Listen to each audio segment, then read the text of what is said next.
Boys and girls, we're live, and I'd like to tell you all we're talking about crap. So, how's it going, boys? Yeah. I don't think we're as good as you right now, but No, Yeah. no, we're not. Hi, everybody. Welcome to the Crafty Boys, a bunch of dudes who like each other, hang out, drink beer, and talk about whatever comes into their minds. And full disclosure, Locke has been drinking beer for the last 7 hours, so who knows what's going to happen. Locke has he? all right, Locke. I might Since have you've had a been couple drinking for the before last show. 7 hours, why don't you start us off there with what you've got going on? Well, what I've been drinking for the last 7 hours has not been this, which, if I've had a few mineral waters over the last little while, I have not been having an 11.9% barley wine aged in Holy bourbon hell. barrels. What's it called? It's called Lone Wine. It's Lone Wine. Who made this? It's premised on Lone Pine, which is a Sawdust City product. And so we're going to give this a try. IBU of 65. International Beer Unit rating of 65. Columbus Well done. Summit hops. Wow, And party in a can. Bourbon barrels. So let's give this sucker a go. I mean, I'm gonna imagine that it is amazing. Now, it looks good. Now, Locke, before you try it, is there a year? Like, is this a 2023 product, or is this? Oh, I think this is a year. I believe this is a. Well, it's aged in. I don't know. Okay, let's find out. Here's what we say on the side of the tin. The solitary wolf was hibernating, and upon awakening, it took a new form. Lone Wine. Our American-style barley wine has aged gracefully in bourbon barrels for 6 months and emerged as a whole new beast. Hops have been replaced with the charred oak and vanilla. The mouthfeel evolved into a rich, viscous honey, and the malt body morphed into a pronounced caramel and dried fruit notes. The lone wolf that once howled now roars at the moon. So let's try this. So that's interesting. So it's like pre-aged then. Yeah. Normally here, when we go to buy a barley wine, we pick it up off the shelf, and then you got to like hold on to it for like 6 months to a year, and then you drink it.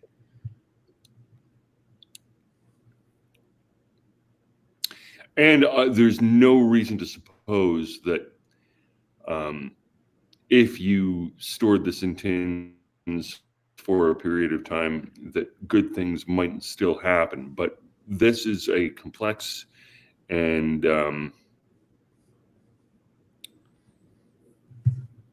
as one might expect. Yeah, this is quite a drink. Yes. Now, Shane and I are quite fond of barley wines. In fact, if I see one, if it's reasonably priced, I will pick it up. And I probably have about, I want to say 7 or 8 barley wines from various years in storage here that I can grab. They come typically in bomber bottles, so it's not something I can drink by myself in one sitting. So True. Gotta wait for. I was a little surprised. I was a little surprised to see them in tins, to be honest. When I saw that there was a barley wine available, casting around for where are the bottles? No, this is in a tin. Can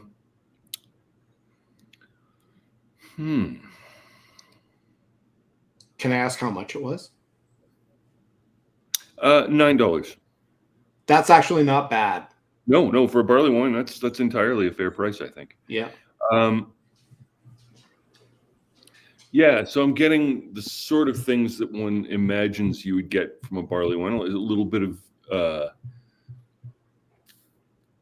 cherry, a little bit of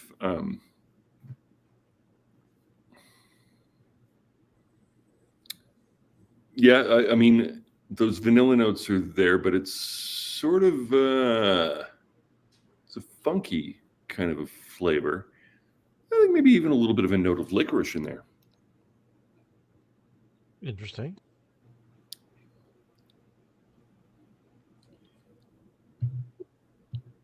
Can you hold up the glass? Mm. That's looking a little bit light compared to most barley wines that I've seen. But I mean, that could be because it's maybe only been aged 6 months. If you held it for another 6 months, it might get a bit darker. Might do. Yeah. True. I mean, because you and I we've aged our barley wine for like a year, I think, most of the time. Not every single one, but well, there's different styles, right? So what Locke is having is an American barley wine, and then there's other styles. Right. Some styles are darker right out of the keg, and some are a little bit lighter colored. Right. They're all good. I've never had a bad barley wine. Yeah. I think the only barley wine I didn't particularly enjoy was none of them. I've actually tried to think of any of the wines that we've had. Is there one out there that we've had that we thought, oh God? But I can't think of anything. I mean, nothing compares to like Mr. Needles, which is a drink that we've stomached our way through. I mean, it's not a barley wine. I'm just saying that there are drinks that we had that are not necessarily the best. But I can't think of a single barley wine that actually enters into that category. They've primarily been good. Phillips, for their 20th anniversary last year, they put out a barley wine called Trainwreck, which was actually one that they had put out at some point in their history, and they had resurrected it for their 20th anniversary. I still have a couple, but I did try one. It was very good. But as far as all the barley wines I've had go, it was probably the weakest out of them. But really? I mean, not a knock on it at all. I mean, it was still a very good barley wine. So, Locke, the one that you're having right now, what is kind of your final sort of adjudication for it? I think it's very good. I think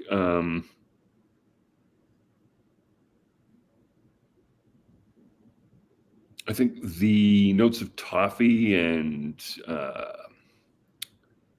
plum pudding are sort of coming through, maybe clearer now.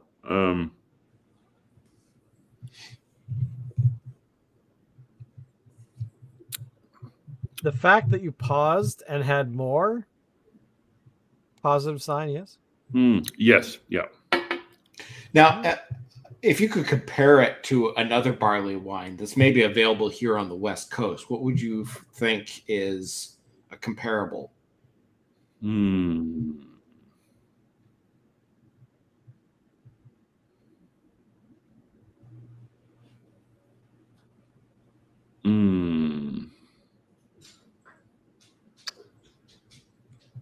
There was one I had while I was down in Portland called Old Chubby Cheeks that I think this is sort of remind me of a little bit. That's awesome. Okay. Yeah, I can't remember who the brewer was in Old Chubby Cheeks, but that's sort of where it's putting me. Yeah. I'm going to imagine it's a guy with chubby cheeks. Well, yeah. I'm just going to Google the Chubby Cheeks barley wine. Portside? That sounds right. Ring a bell? Yep. They seem to be making it still. Oh, no, wait. It is no longer produced at the brewery. It was 11.7% with an IBU rating of not available.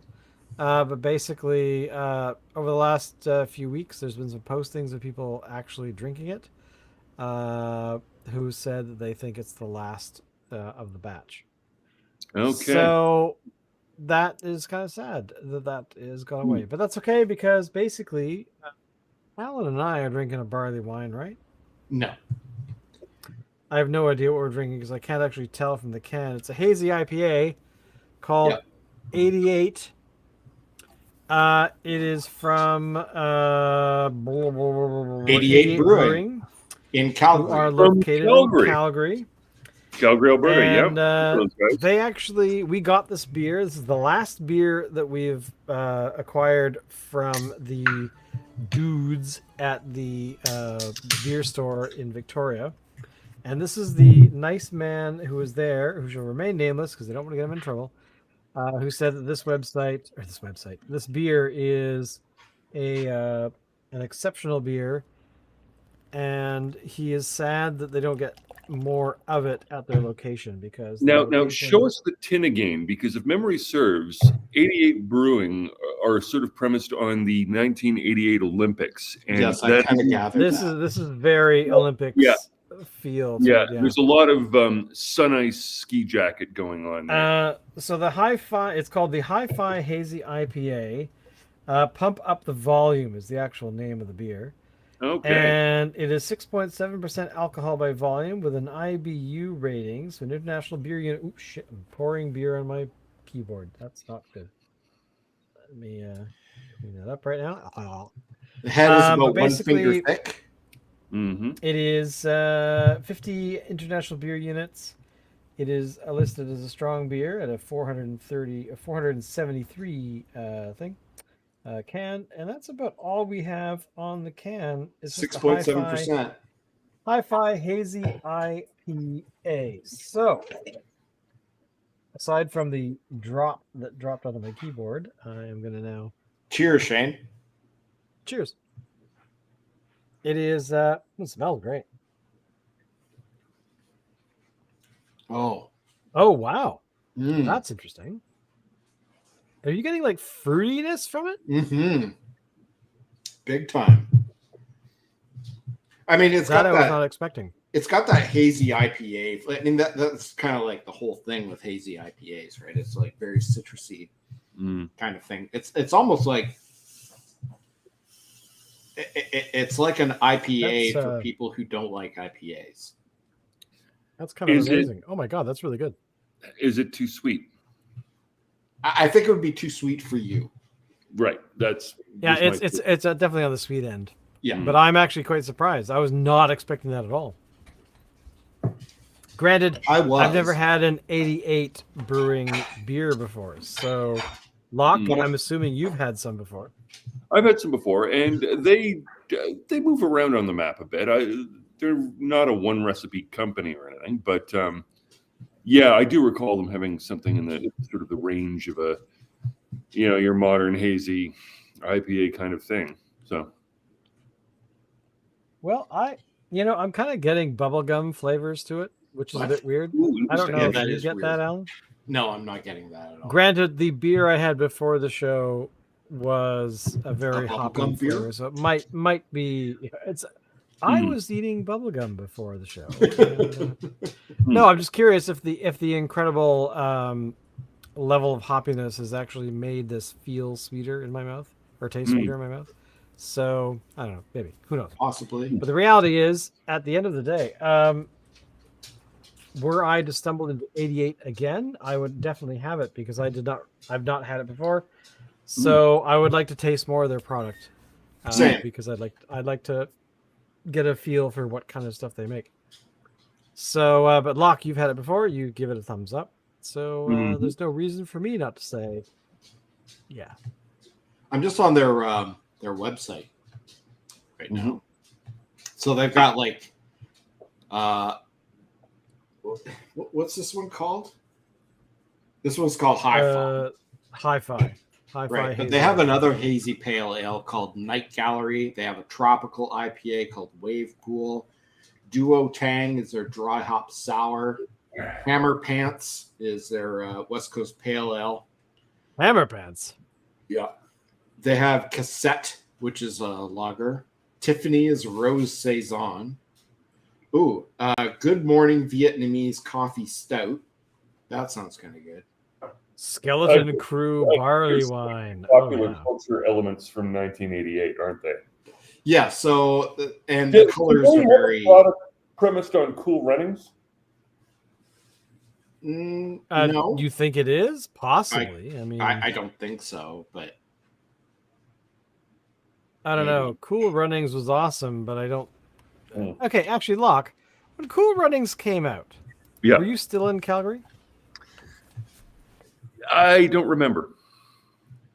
Okay, let me actually look up Cool Runnings for the film, and let's see. It came out a few years after the Olympics. 1993? Really? Oh, I thought it was in the 80s. I thought it was No. like 89. Okay. Mm. Yeah, Came so out 93. 93. In 93. What the fuck was I in 93? 93. I think I was in Victoria. Yeah. That tracks. Oh. I think I was though. I think you were. Yeah. Yeah, because you came back to Victoria for a little while. Yeah. Yeah. By the way, here's to John Candy. Oh, there we go. Who, of course, so passed John away Candy, in 1994. Yep. In 1988, I think he might have starred in Uncle Buck. That might have been 1989. Well, let me look it up. It was after Home Alone. I think Home Alone was 1989 or 1990. Oh, okay. I could be wrong. He was an Uncle Buck in 1989. That is correct. 89. Okay. Yeah. And he ended up passing away in 94 while he was filming Wagons East. Which I haven't seen. In, what was he in? It was in Mexico, in Durango specifically, a town that I've actually been to. But yeah, he sadly passed away. I think it was a heart attack, if I remember correctly. However, it did appear in Canadian Bacon in 1995 that had been filmed ages before that. What's really sad about all that is that John Candy kind of knew that he was going to die young, because apparently his dad had died around the same age of a heart attack his grandfather had. It seemed to run in his family. So what he did is any roles that were presented to him, he took. He didn't matter if he liked them or not. He would take them so he could make as much money as possible, put away for his family. It's kind of the same thing that Michael J. Fox did, because when he was diagnosed with his Parkinson's, he was in his late 20s, maybe early 30s.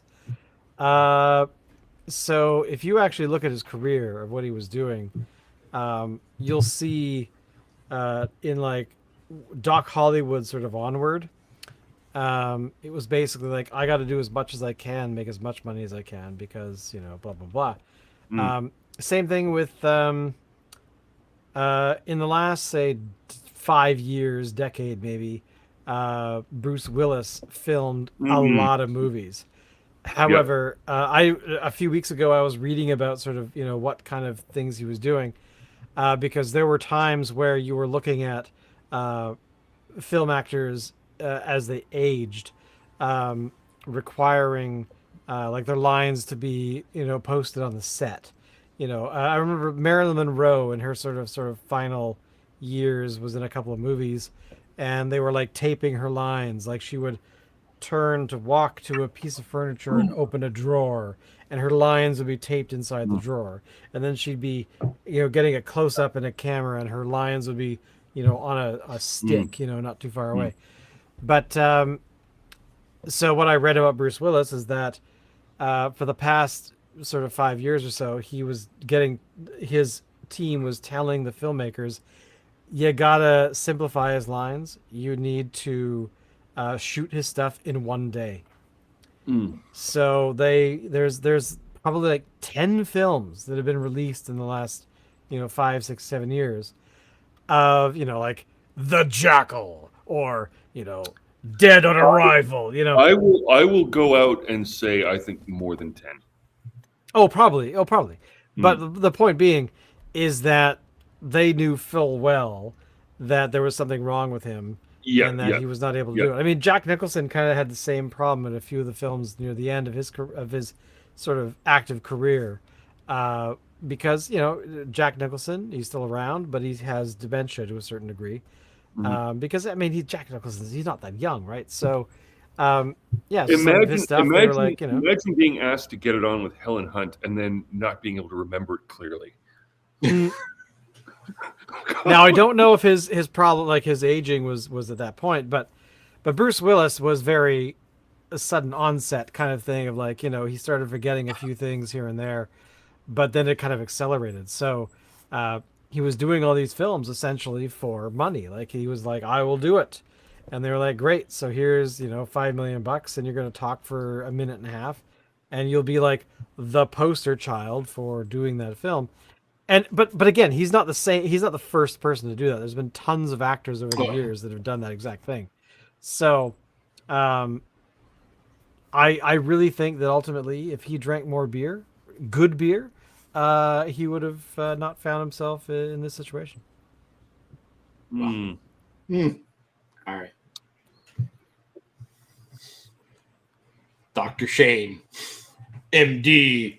Beer cures all.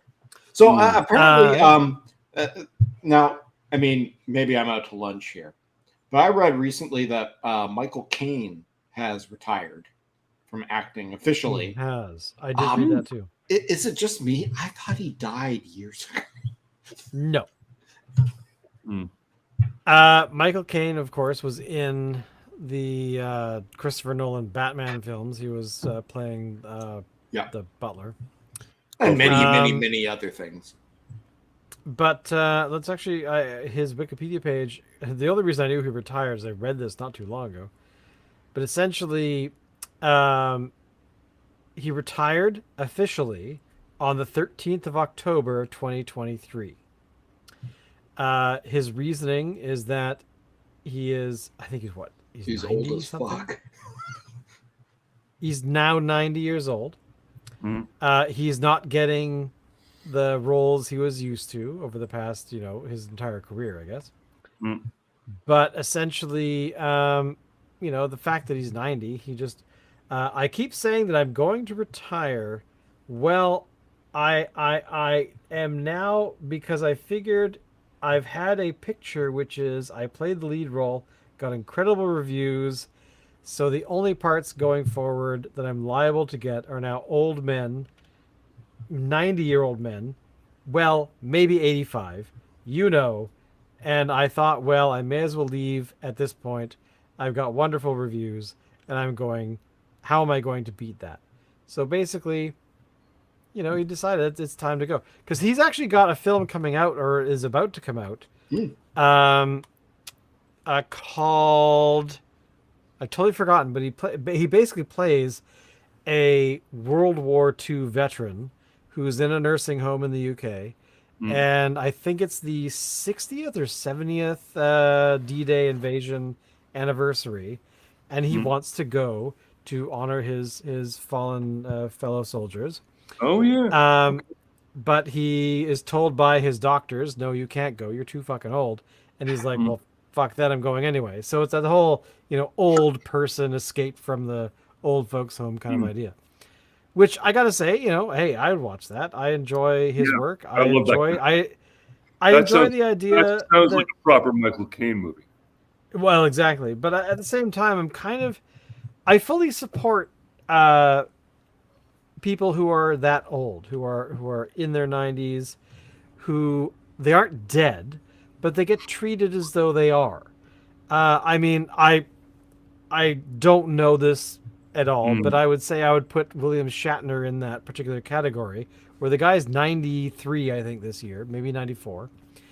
And, we all sort of revere him as Captain Kirk, but at the same time, he's still a dude who has, potentially he could do more. I he does him more as anyway. TJ Hooker.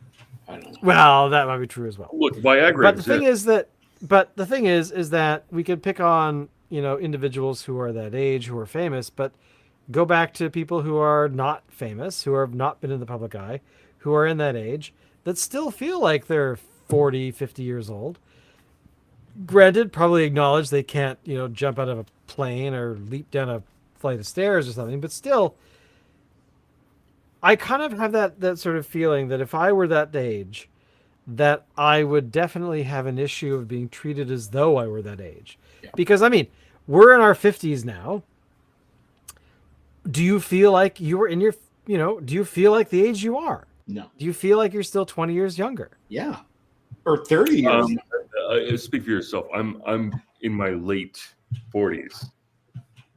Shh, I was trying not to reveal that. But anyway, my point is, of all the individuals I've spoken with over the years who are of, a much older age than I am, they still tell me like, no, I do not feel like I'm 75. I feel like I'm 45. And I think that's kind of awesome that they are able to feel, I guess, brave enough. Julian is in the chat. I am drunk on Red Truck IPA. Holland some ass. Cheers from East Van.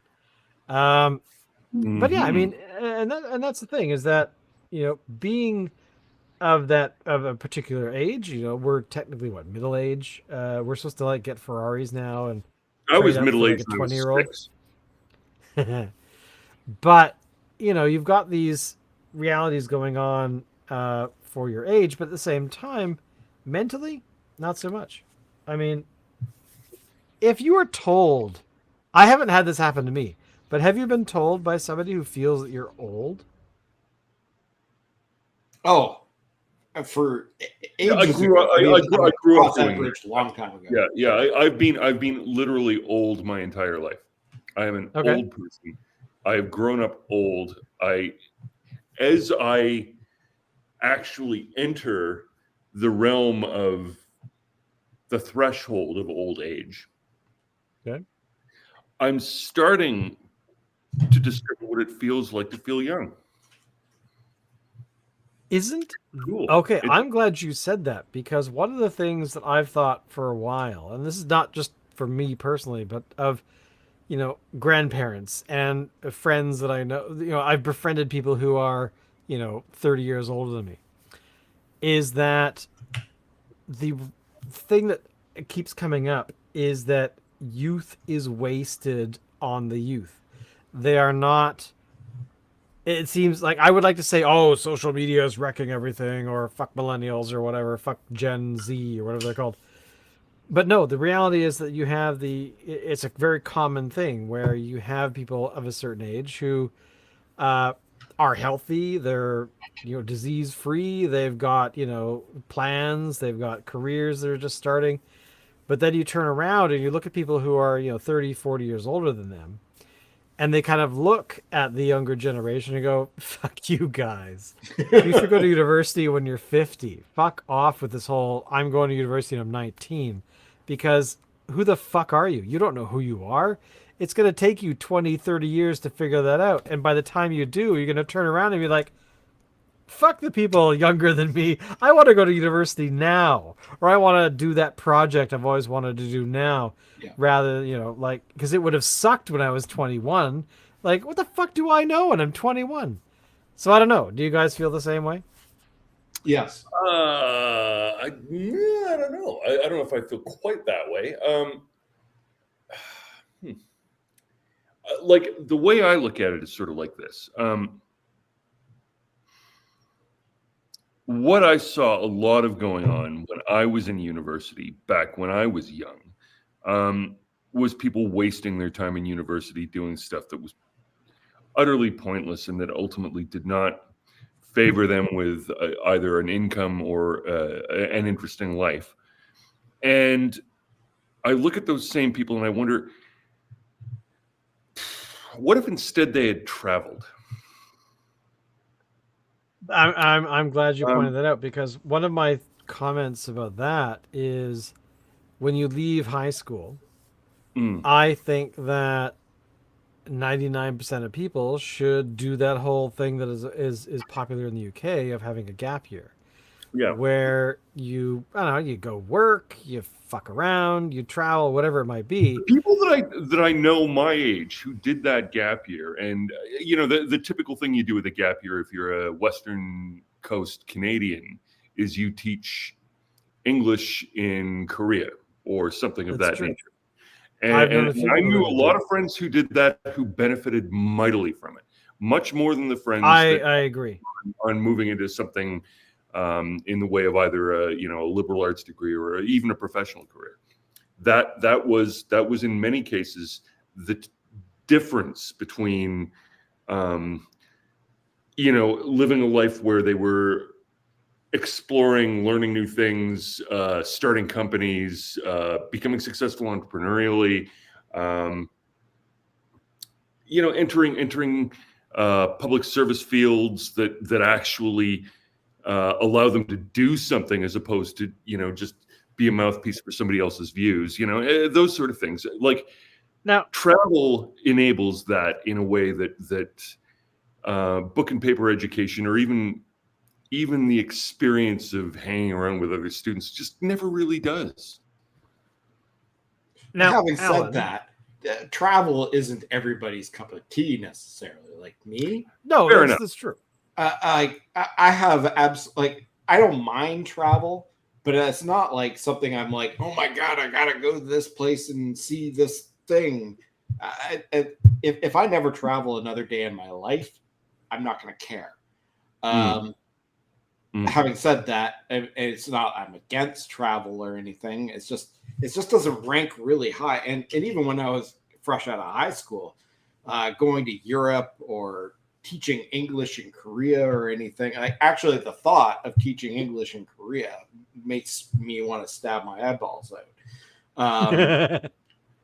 Just because it just isn't on my radar at all. Like no interest whatsoever. This sounds very much like Alan's you problem. But I can totally see how doing that would have benefited me at some point. But I think it would have been sort of like what was your view of when you were in your 20s, what was your view of higher education? And looking back on that, what's your view of it now?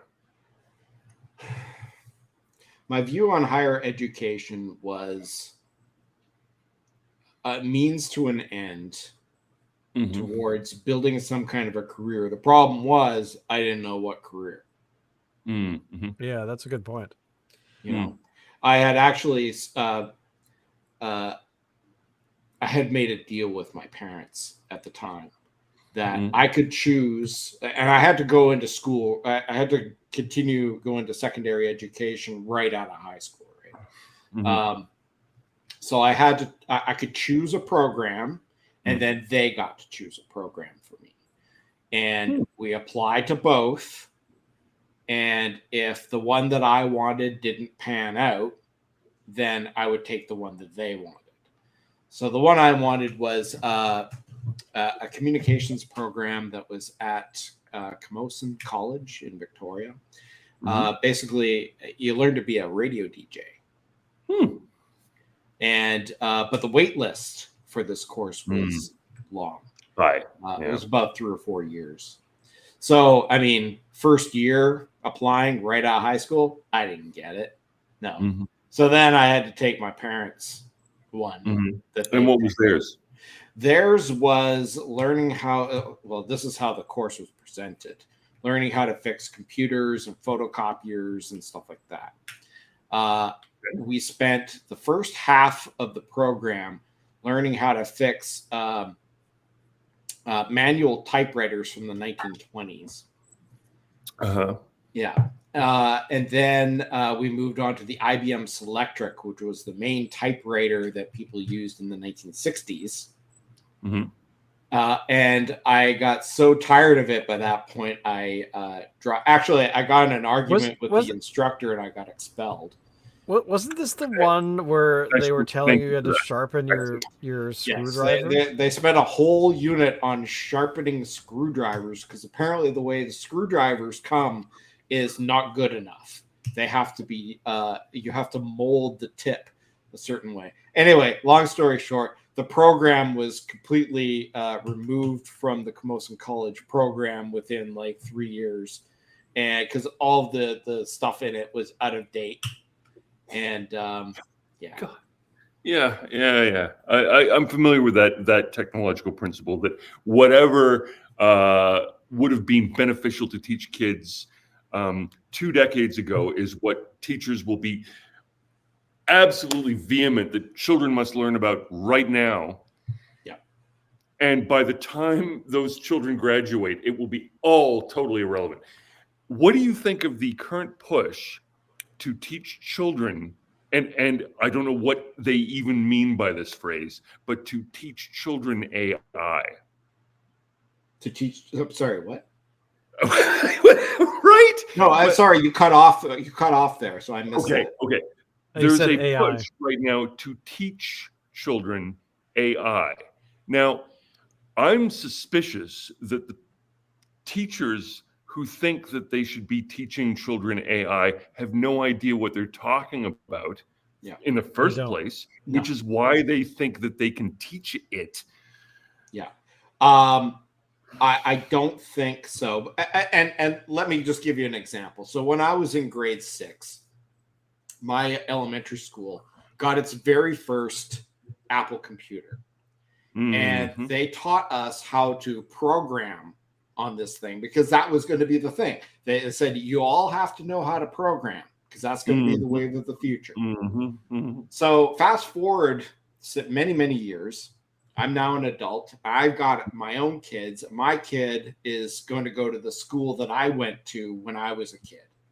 Okay. And my same grade 6 teacher that I had back then became the teacher of my kid.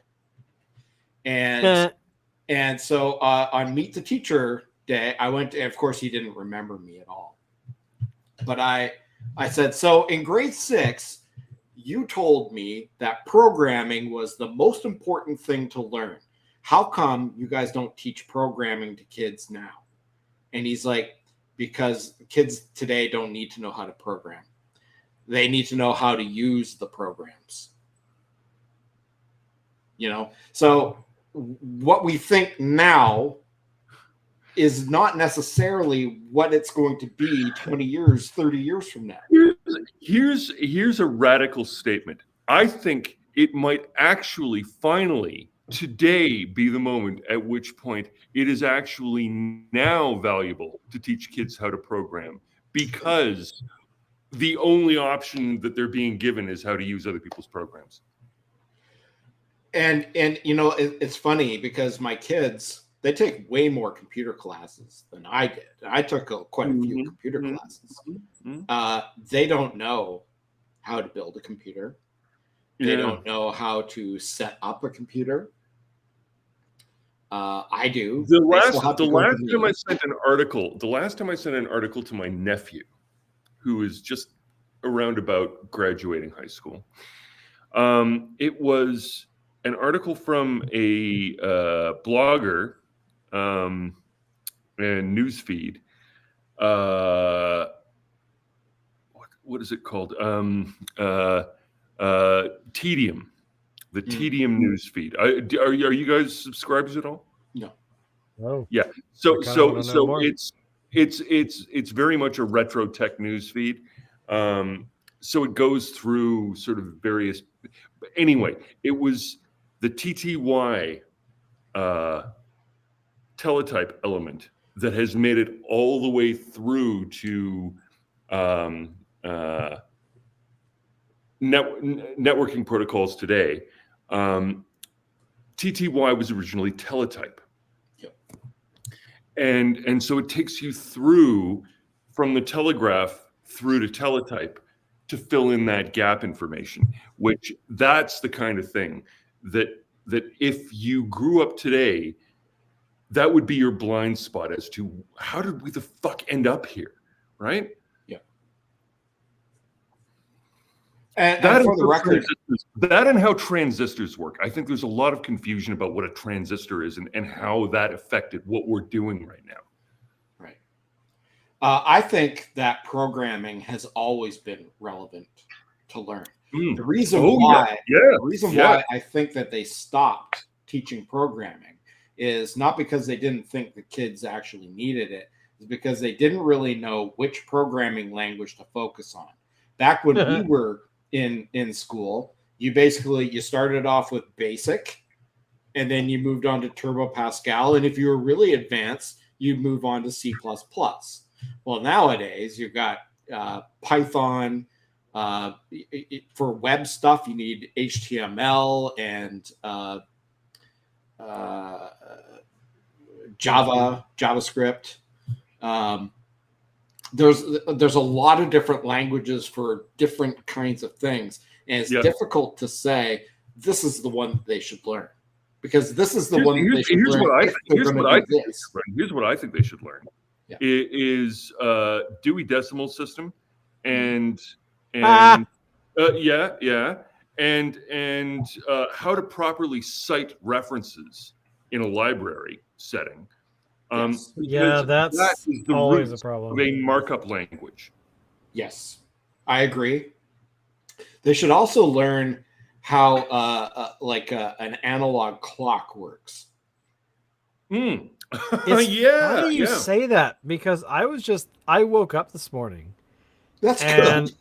I did that thing where on my watch I have an analogish kind of thing, but I have a digital clock that I've had since probably 1993 or 4, sitting at the foot of the bed.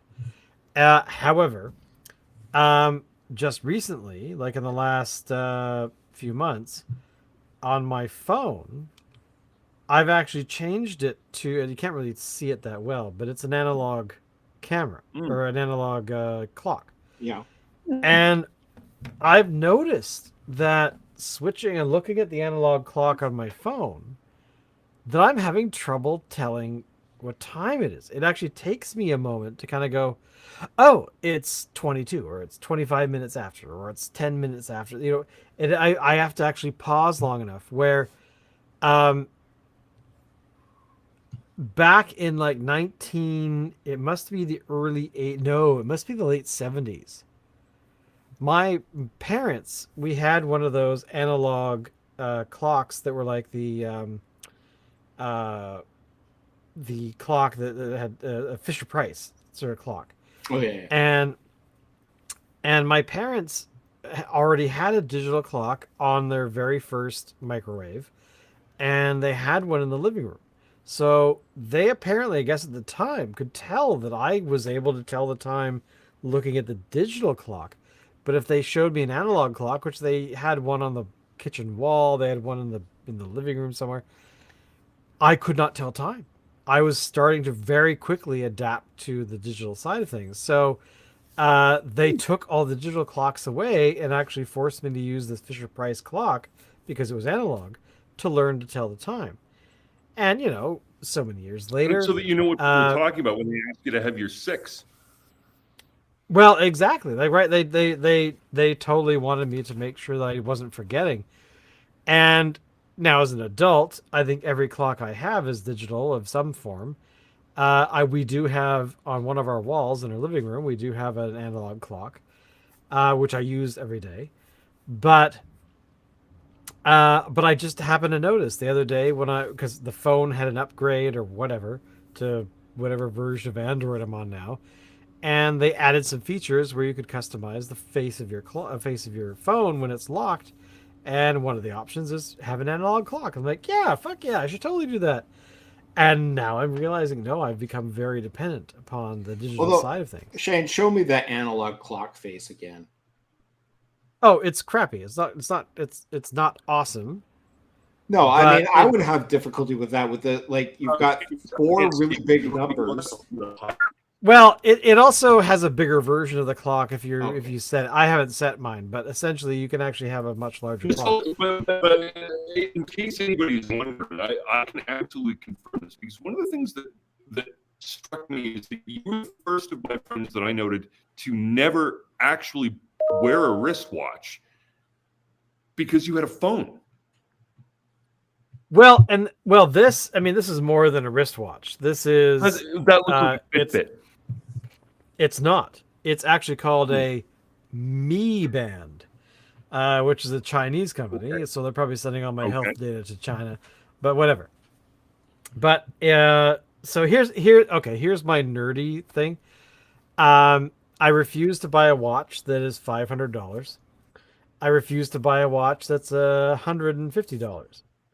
If I'm gonna buy a watch, I'm gonna go get an analog watch and throw it on my wrist. But I also am a nerd, so I'm like, hey, I totally want to track some of my health stuff, my heartbeat and my sleep patterns and whatever.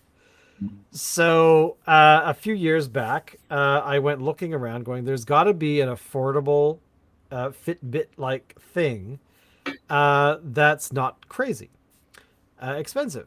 And so I found this company out of Taiwan. Or not Taiwan, out of Hong Kong.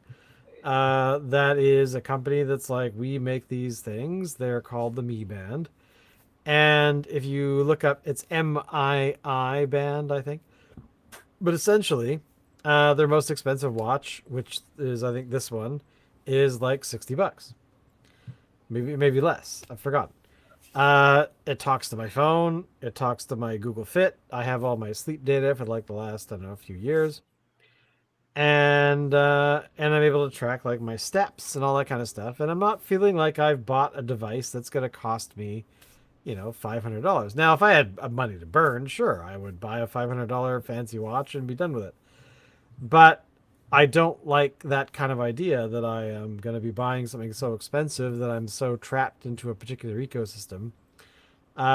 Granted, I've chosen the cheaper ecosystem. Okay, in terms of ecosystem, how much maintenance do you think goes into a watch? If you've got like an old analog watch, quite a bit. I mean, this is the second I mean, band look, I've had. I had have version one. 4. I've now had version one 7 for or whatever. decades. Yeah. I think in total maintenance costs maybe $500 over the last 2 decades. Well, yeah. I mean, but here's the thing. It also depends on whether or not you trust these software manufacturers that support these devices. So, okay, for example, let's pretend. So, okay, do I trust this company that made this device? Hell no. Do I have a choice to remove my data so they don't see it? No. But do I really care? Not really. Now, I the think reality is talking about like old analog. Well, I'm getting to like that. a Timex or something. But the reality is, if I actually, because the primary function is really about step counting. How many steps do I do in a day? Yeah, that's why I called it a that's the very first sort of option. It has a ton of other options that I use some of them. I don't use some others. But the reality is, at the very end of the day, the first reason I ever delved into getting a watch that was more than just a watch was I wanted to be able to track my steps. So, could I do that entirely differently? Of course I could. I could buy a pedometer that has no Wi-Fi, no Bluetooth, no nothing, just counts my steps. But, and you're talking about maintenance. The maintenance, as I see it, is okay. Well, if I actually want to put this step count into a software where I can actually track it over time, I could say, all right, I am going to take the step count at the end of the day. I'm going to put it into a spreadsheet, or I'm going to put it into something like Google Fit, and I'm going to track that information over time. So to me, that is what maintenance is. Not necessarily about the maintenance of the hardware or the software that's connected to it, but the fact that there's data there that relates to me that I want to be able to do something with. So if I was hardcore, a pedometer would be totally fine. Interesting point, because to be clear, my watch does in no way count the steps I take, and exactly. Yeah, so yeah. So we're talking about doing very different jobs here. Yes. Okay. Perfect. Because the other thing that I discovered after the fact was I got the watch to count steps. I can change the face and change what it looks like, all that kind of shit. But it didn't cost me an arm and a leg to do it. And at the same time, it came with a ton of other features that I didn't really think about. Like I read it on a spec sheet. I looked at the watch's reviews and I thought, yeah, okay, I guess I could use that. But one of the things that I actually discovered was being able to track my sleep. So I can actually, because I'm wearing a watch, it's tracking my heart rate and blood oxygen and all that kind of stuff. Although I think I turned the blood oxygen thing off because I thought that was just a bit weird. But the fact is, I can see when I've gone to sleep. I can see how much sleep I've had. You know, if I get REM or whatever, who cares?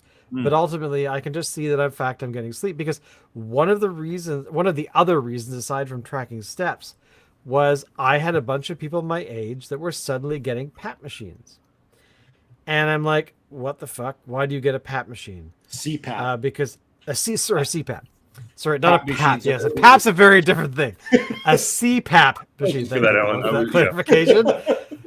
Good But catch. so I've had a bunch of people that I know that have got these machines, and they're in their mid 40s, and they're younger than I am, and I'm like, what the fuck are you getting a CPAP machine for? And then my dad got one. And my dad got one because the doctor thought, hey, maybe you have sleep apnea. We should probably check that out. So the only really way to tell if you do is if we track your sleep over time. So my dad did for 6 months or so. And then he got angry and said, fuck this. He was done with it because when he was sleeping with this thing on his face, his asthma was acting up. So he thought, screw it, whatever. I can have as much sleep apnea as I want. Anyway, they determined, I guess, at the end of that, well, actually, you don't really have sleep apnea, so we were wrong. But then I have a friend who's like, he's 5-6 years younger than I am, and he got a CPAP machine, and turns out he did have sleep apnea. So, bonus. So he knows he has this issue. But then it became a conversation about he had to get a battery backup for this thing in case the power went out. All this kind of shit was going on. And I thought, okay, well, how do you determine if you have sleep apnea? You get interrupted sleep. All right. Pretty simple. You wake up in the middle of the night a few times, so you get an idea that something is going on. So then you can get further diagnoses later on about whether or not you have apnea. I found out that I sleep like a fucking log. So over a period of about a year and a half, I was getting told by my watch that, hey, you're sleeping better than like most people. Yeah. You go to sleep, you have a significant amount of deep sleep, you have a significant amount of REM sleep, and you don't wake up early. I thought, okay, great, fucking A, right on. And then after a while, I was seeing days here and there that I was like getting some really crappy sleep. But then I realized, oh, those are the days I drink before I go to bed. Like I have like 2, 3, 4 beer, and then I have shitty sleep. And it's like, well, duh. But otherwise, my sleep has been generally fine. So I basically thought, okay, well, I'll keep tracking it. And if that ever changes, then I know that something in my body has changed or whatever. Knock on wood, that hasn't really happened yet. But the device made me feel like I was tracking enough information that normally would go completely ignored. Because how often do you remember having a good sleep? Not that often. How often do you remember having a crappy sleep? Probably more because, you had 5 beer and you go to bed at 2 a.m. and then you wake up at 6 and you feel shitty. Well, no kidding. No shit. It's not brain science, really. But, every once in a while you wake up in the middle. Like, the best sleep I've ever had. No, sorry, Shane. This is exactly brain science. It's not rocket surgery, but it is absolutely brain science. Yeah, well, because many years ago, when I was probably early 20s, I had a job at a rec center. I taught swimming. I taught it for the bulk of the year, but there was always this period between sort of mid-August and September where there was like a week or two where the classes weren't running, and I had nothing to do in terms of that part of my career at the time. And so I started for about 3 or 4 years. I actually decided, you know what? I'm going to go camping. So I went to Cowichan Lake on Vancouver Island. I went all the way to the end to this campsite that was called, or is called, it's probably still there, called Angel Camp or whatever the hell it was called. Anyway, not important. But the thing I noticed at that point was that when it got to like during late August, it was about 9 o'clock when it got dark. And, if I didn't have a campfire going, which a couple of those years there was a campfire band, you weren't supposed to have, or band, you weren't supposed to have a fire. It got dark, so what do? You go to bed. And then I found over that period of time that I would go to bed when it was dark. I'd wake up when it got light out, which was about 6 o'clock or 7 o'clock in the morning. And I felt so good. I was surprised, That is what it is anecdotally like. now, but I realized that I got better sleep then if I was following sort of the circadian, sun up down kind of thing, rather than doing what we do still today is you might have like your phone in bed or a tablet or something, which I've done. Are you saying that we should be in bed right now? Phone, look, phone in bed, tablet in bed. Yes, I commit those sins, but mine are much worse than that. Look, I mean, I spent most of my youth in probably the apex point in Western civilization, meaning it was the only time in history, the 1990s, in which 24-hour everything was really a thing. Today, and now especially 24 hours, it's bullshit. Try to get anything fucking open after midnight, and it's a pain in the ass. You're dealing with dodgy people, which is fine because I'm one too. But like the point being, the whole dream of the 24-hour lifestyle died at the end of the 90s. Yeah. 7-Elevens, to my astonishment, when I first went to Oslo in 1992, it was the first time.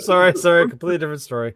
Yeah, no. It was the first time I discovered that the reason they're called 7-Elevens is because they open at 7 and close at 11. In North America at the time, a 7-Eleven was a 24-hour business.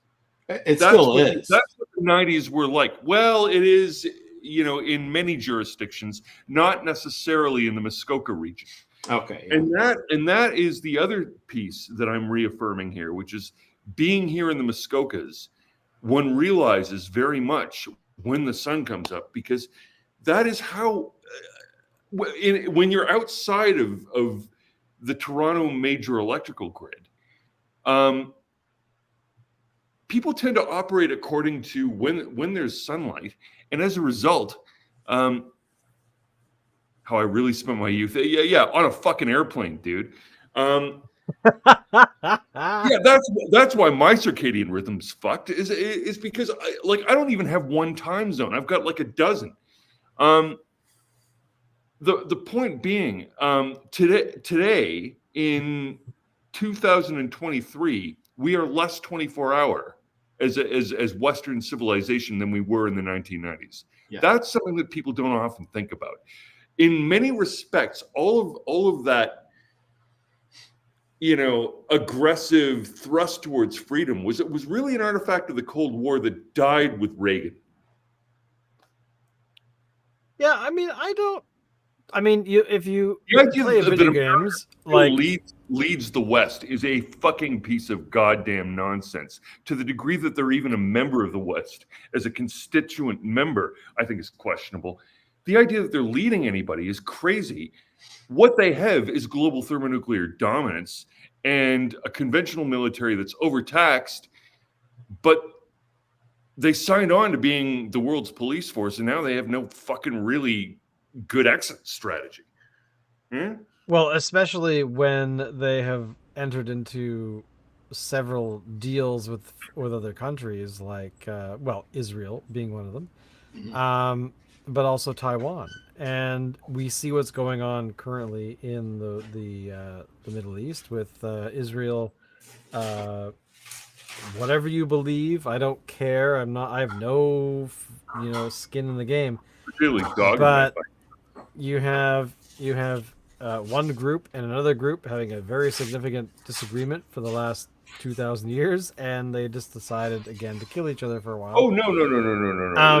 This predates monotheism. Don't kid yourself. This is monotheism's fault. Okay, then look 5,000 years.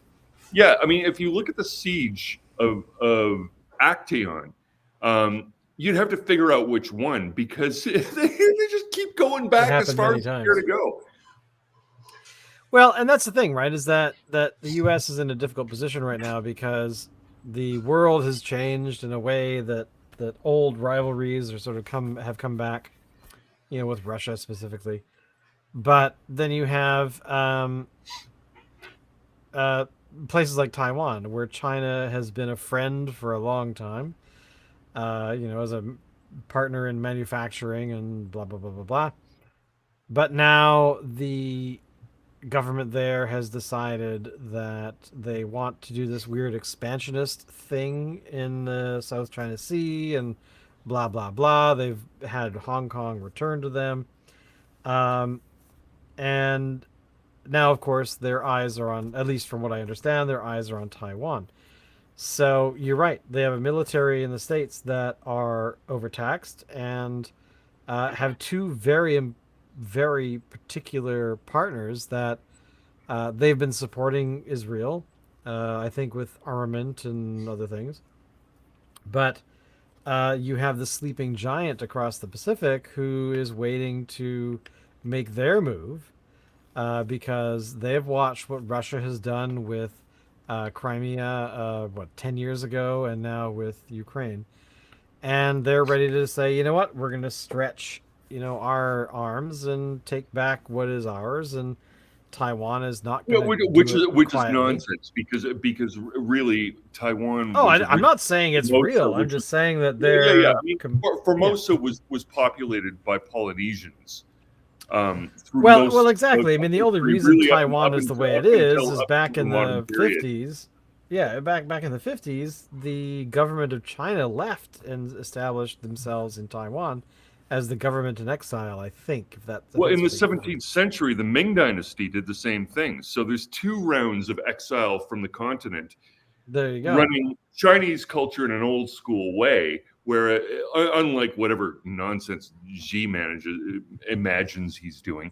All right, boys, are you ready? In unison, 1, 2, 3, get off my lawn! Sorry, what I missed that. Get ready. Okay, let's do that one more time. We're supposed to say in unison, get off my lawn. Get off my fucking lawn. Oh, yeah. 1, 2, 3, get off my fucking lawn! I mean, that's the reality, is that we have all of these situations in foreign countries that are going on, and I find that a lot of people focus highly on what's going on elsewhere. Now, we should be supportive or say no. I'm still open to the aggressive, globalist view that everything's my lawn. Well, here's the thing, right? If you think about history, there are, as you've pointed out already twice in the last 20 minutes, this is not new. This is something that's happened before. It's happened again. It's just sure you have better weaponry or whatever.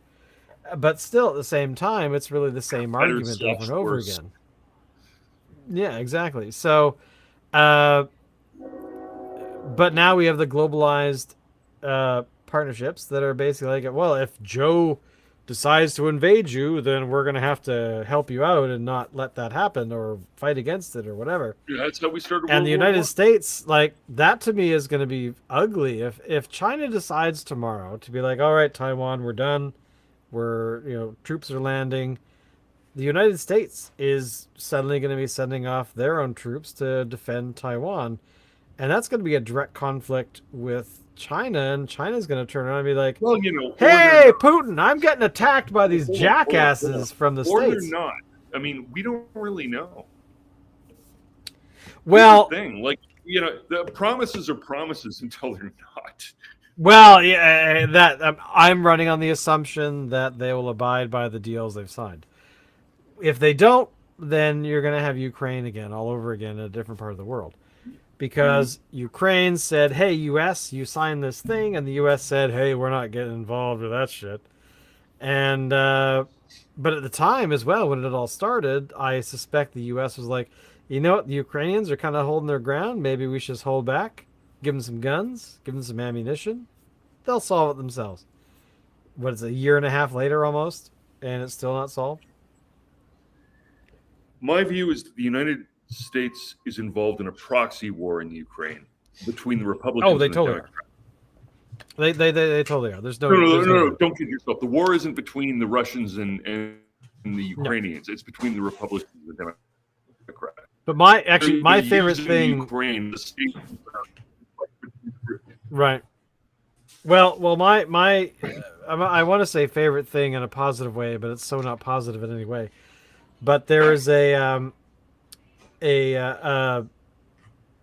Dawson's Creek like TV show out of Russia that was based around that bridge that bridges Crimea into the Ukraine. I don't remember the name of the bridge, but it was the bridge that the Ukrainians blew part of it up, last year sometime. But it was a TV program that was, kind of like you were watching a sitcom, based around characters that somehow were connected to the bridge. So like there was like the military soldier character who was in love with, so and so, Tits McGee, and Tits McGee also had a off and on relationship with the bridge toll person or something. And like there's all this bullshit going on around this fucking bridge. And but again, it was so incredibly obvious that it was a propaganda thing filmed by the government, because they're trying to justify the fact that they annexed the Crimea region, right? So anyway, the world is fucked up, and fuck it all, and I don't care anymore. And to be honest, which is why we have just beer. adopt. That's why we have beer. We should all adopt the fuck it all program, and it's a pill you take every day called fuck it all, and you just don't give a shit after taking it, and you basically focus on your own self, your local world. That's who cares what's going on in the Ukraine? It's sad and horrible and awful, but aside from what am I going to do? Head over there with a rifle? Very much on point, and you could call it fuck it all, which sounds, if I may say, just for a moment, sounds a touch cynical, and it's okay to be a touch cynical. By the way, fuck it all is not my thing. It is from a Robin Williams stand-up routine, where he established that we should all be taking a pill called fuck it all. Fuck it all, yeah. No, and I'm with that. Good advice from a guy who killed himself, but just saying. But the point being here, things that are out of your control really are out of your control. That's not an illusion. No, it's not exactly. It's not like you've kidded yourself into, but if I just got worked up enough, maybe I could fucking, fix Palestine. No, this is that's exactly my sort of thinking. Like there are so many, like I remember back in like 2002 or 3. Remember in 2002, 2003, right before the U.S. invaded Afghanistan for the umpteenth time. There was that whole there were email chains going around about how horrible it was for women in that region of the world. And I remember being at a dinner with my other half. We were hanging out with friends, and the conversation, of course, came up because it was timely. About what are you gonna, how are we gonna stop the abuse of women in Afghanistan because of the Taliban or whoever was in power at the time? Right. Yeah. Oh, I know. Well, military defense. Yeah. Well, exactly, and that's exactly what I said. The Americans did. Yeah. Yeah. Right. And I said at the time, I'm like, well, there's really not a whole lot you can do because we're Canadian citizens. You're not going to kick their ass. And what are we going to do to change that? And there were a couple of people that actually, I guess, had not considered this. That, well, I could protest it. Well, sure, but what is that actually going to accomplish?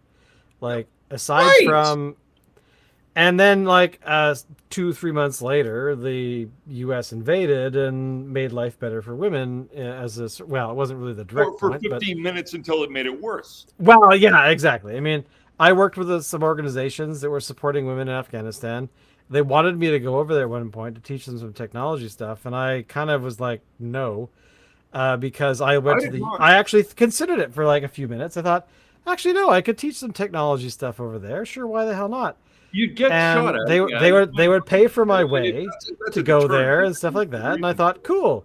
But then I went to the Canadian website of going to Afghanistan or whatever the thing is. They were like, don't go to Afghanistan. Getting shot at. Yeah. What? And so I decided I will decline. Getting shot at. You get shot. Yeah, well, exactly. Well, but not even that. The place that they wanted me to stay was right near this university where they wanted me to teach some stuff. And this is probably 2012, 2013, somewhere there. And within like a couple of months of them telling me that's where I'd be staying, the fucking thing blew up because someone parked a truck out front and it blew the fucking building up. Okay. Yeah. So I was kind of happy that I'm like, I'm sorry, I'm gonna have to decline. As much as I'd like to support the Afghani people, I don't want to die doing it. I just kind of want to live, and that's not really my war. So I'm out. So that was at the time, but it's fascinating how North Americans are so readily available to criticize a foreign country, a country that can do whatever the hell it wants, whether we think it's good or bad, that really want to sort of, we should change the world. But I'm kind of like Jack Nicholson from, or that character from A Few Good Men. If you want to fucking make change, then grab a weapon and stand a post and get involved, because that's really the ultimate way to change. We would hope diplomacy. I'm with Ozzy Osbourne on this one. I don't want to change the world. I don't want the world to change me.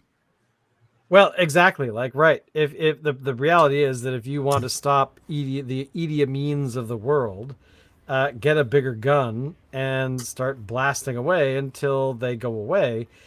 But what is that going to do to you? You're right. I mean, Ozzy's correct. Like, you're going to change. Sure, you might say blast all the. Let's pretend we're in a video game and you've killed all the bad guys, and suddenly someone walks up to your character and says, "Okay, you killed them all, so let's make a better world." Awesome, let's make a better world. But it's kind of like the in the film Serenity, there's a character called the Operative, and this character basically murders everybody, children, women, everybody. And the lead character in the film says, "Well, I don't kill children." And the operative character, who's the big villain, says, "Well, I do, because I have a goal that I need to accomplish. And kids, if they're in my way, they're fucking toast." So what we really need is a Genesis device. That's a really, I fully support that, because that would rewrite everything and we would all go away. Probably know what is a Genesis device, and tell us why we should know about that. Genesis device is from the Star Trek movie, Star Trek 2. Trekkie thing. So basically, you shoot this missile at a planet, and it rewrites all the genetic code of the planet and wipes everything out. And starts everything new. So basically, you have a planet with water and trees. And not much Ozzy's just fucking preaching old school golden rule there, look. Nobody likes. I want to change, but I need my Genesis device. Look, nobody likes being corrected on stuff, and that's why I'm correcting you now, because I'm fully aware of that, and yet I'm a fucking dink. So I'm going to correct you on what you just said, but about the Genesis device. But the fucking point is this: look, this is hard learning and not easy to do. I went to school for many years. I am still learning this important lesson that however helpful you think you're being, when you assistively correct somebody else's communication style, you've just made a fucking enemy. Do not go around doing that behavior, because it's bad for everything. Don't do it. It's really good to think that you know the better way. Bringing people on board is something that you do by example, not otherwise. Oh, totally. Leadership 101. Yeah. And if you're in Quebec, you can lead by boobies. It's true. Julian should have been involved in the show before we went live. Yeah, exactly. Excellent. But no, I totally agree, Locke, because that's the thing, is that one of the things that always annoys me about at least the people that I know or people that I might run into here in Vancouver, especially back then, the lack of awareness that we are criticizing sovereign nations that are doing their own thing, and whether we think it's shitty or not, the only way real change happens is if the change happens from within. So if you have say, for example, every single woman in Afghanistan at the time turned around and said, you know what, fuck you dudes, we're taking over and we're going to do something. It's going to be ugly, but we're going to change how people are treated here. That would be the only way change would occur. No amount of international support or international criticism or international whatever. That's great if there's a tsunami or if there's an earthquake. That stuff should be automatic for most people on the planet. Oh my lord, the country of X had a major earthquake. We should get over there, give them some supplies, help them dig people out of rubble or whatever. That to me, totally understandable, and hopefully the international if the world itself says, yeah, that's awesome, we could use the help, thanks so much. But to do that at the same time and say, well, I don't like the 5 things you're doing that are bad. This, that are bad in my eyes. That are bad in my eyes. So you shouldn't do that. Like, there's so many people that are critical of people that wear hijabs. So they wear them because they want to. It is part of their religion. It's part of their culture. Who cares? They wear them, and I have no business telling them whether or not they can. To pick on Quebec a little bit, they think they can tell people what to do, but in certain situations, government employees or whatever. To me, that's kind of shitty. So what you're saying is basically that requiring people to wear a hijab is the mirror image of requiring people not to wear a hijab. Well, yeah. I mean, the requirement, whether it's here's the thing. I don't care. If you want to wear it, wear it. You're required. Require. Yeah, but here's the thing. That's not my business either. If that is a particular way that people dress in a particular area of the world and they emigrate to Canada and they're totally fine wearing it, then who am I to tell them not to? We can't. But then we can't judge other cultures by our cultural norms. Exactly.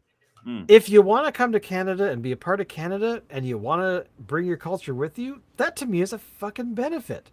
As long as you're not murdering each other, then, what have I got to say about it other than welcome and, hey, do you want to come to the barbecue next week? I think there is a caveat here. I think there's a caveat here, which is to say that,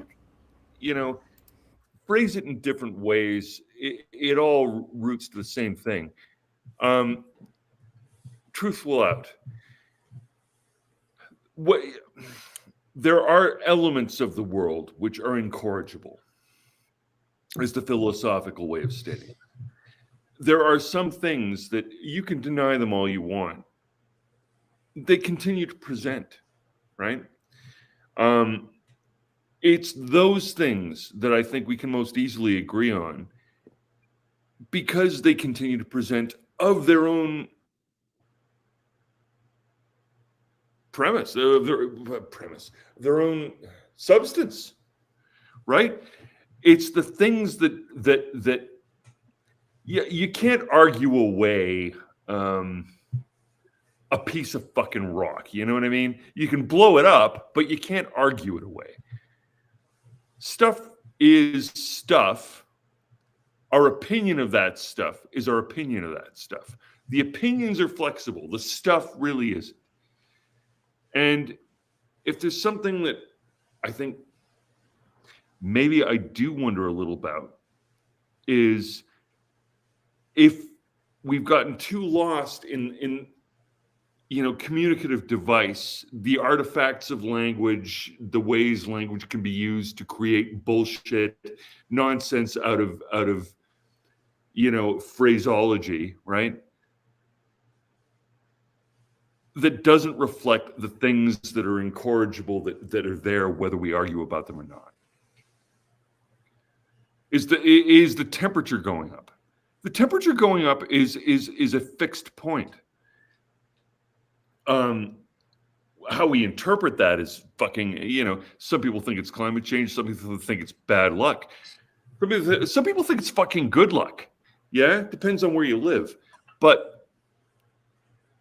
at the end of the day, all of this is there's a certain amount that's open to discourse, and there's a certain amount that discourse it all you want. It's not really fucking moving, is it? Yeah. All good points. Shane, I'm out of here. This is a problem. I'm at the very last dregs. I think we are in that place. I saw a flash at the bottom of the screen. Did Julian say something? Yeah, Julian wants Shane to show one pick of something. Hey, Julian, I can't remember her name. Can you tell me all about her name again? There, for context of other people who are watching, Julian, our biggest supporter. I can't remember her name, Julian. You got to tell me, man. Julian is talking about a particular Quebec artist. Yeah. Who I really can't remember the name. I totally can't remember her name. We are talking about Julian here, right? I know Julian. Julian, I need her full name because I can't remember off the top of my head. I think the first name is Piper, is it not? Piper what, though? That's the part I can't remember. Yeah. Because here's the thing. Quebec. There's another Canadian actress named Piper who's been in a ton of TV shows. Just one. She's just one. From Canada. How many? Okay. How many pornographic actresses? She's not a pornographic actress. This is my point. She is an actress in Hollywood who's Canadian, who's been in a ton of things for the last 20 years. And she comes up, but I don't remember Piper's last name. So until I get that, no photos. I totally cannot post photos of Jeannie Bouchard. Who the fuck is Jeannie Bouchard? What are you talking about? Who the fuck is Jeannie Bouchard? Jeannie Bouchard is a Canadian hero. Tennis player, sometimes. I'm too drunk to remember anyone. Jeannie Bouchard is a world-class tennis player credited to Canada because she is Canadian and has been in Sports Illustrated swimsuit edition, amongst other things, and occasionally blogs about her adventures at infinity pools. She is famous for having the most awesome fierceness face in all of tennis. I never look at her face. On that note, boys and girls, we would like you to thank you for watching this family-friendly show. And the three old guys with three old dudes who apparently are so drunk now that we want to talk about boobs. So on that note, we thank you for watching. We'll see you next week where you can watch us get drunk again. But please tell people about the show. We are doing this for fun. We are not seeking sponsors. Well, unless you want to give us money, sure. But ultimately, we're just hanging out because we think each other is cool. Except for Putin, who's a jackass. Get out of here, Putin. Whew.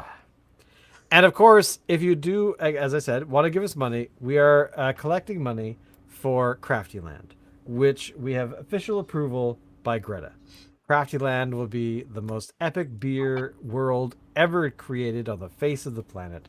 And it'll be the best time you've ever had. So, on that note, we thank you all for watching. Let's go before it gets really ugly. Goodbye, everybody. Good night.